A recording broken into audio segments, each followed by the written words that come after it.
The Senate panel holds a hearing today on sexual assaults in the U.S. military. And some lawmakers are outraged over one case in particular, an Air Force general who just overturned the conviction of a top combat pilot for assaulting a woman at his home. Now, in an exclusive interview with NBC News, the accuser is telling her side of the story. Here's NBC's Michael Isikoff. I couldn't let this guy get away with it.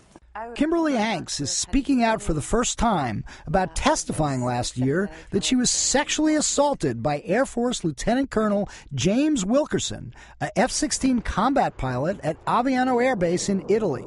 Hanks, a physician's assistant, and some co-workers were socializing at Wilkerson's home, and she ended up sleeping in the guest bedroom. I had felt some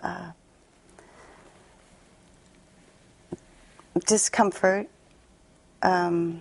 The lights came on, which woke me up, and I opened my eyes, and he was in bed with me with his hands on my pants.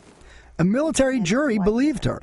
Wilkerson was convicted in a court-martial last November, stripped of his rank, and sentenced to a year in prison. But now a startling reversal. A top Air Force commander, Lieutenant General Craig Franklin, has dismissed the verdict and freed Lieutenant Colonel Wilkerson. What was your reaction? Oh, I was absolutely stunned.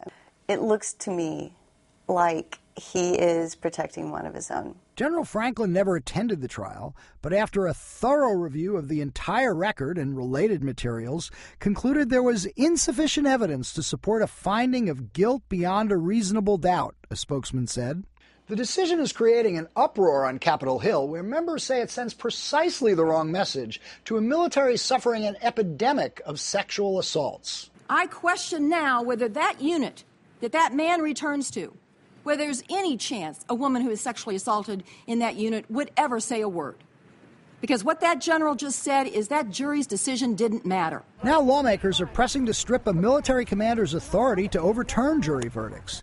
In a statement to NBC News, Wilkerson's lawyer accused senators of political grandstanding and said he hoped there will be others that recognize that some women make false claims of sexual abuse. Kimberly Hanks says she's frustrated, but has no regrets. I did the right thing. I reported it. I'll tell the truth. For today, Michael Isikoff, NBC News, Washington.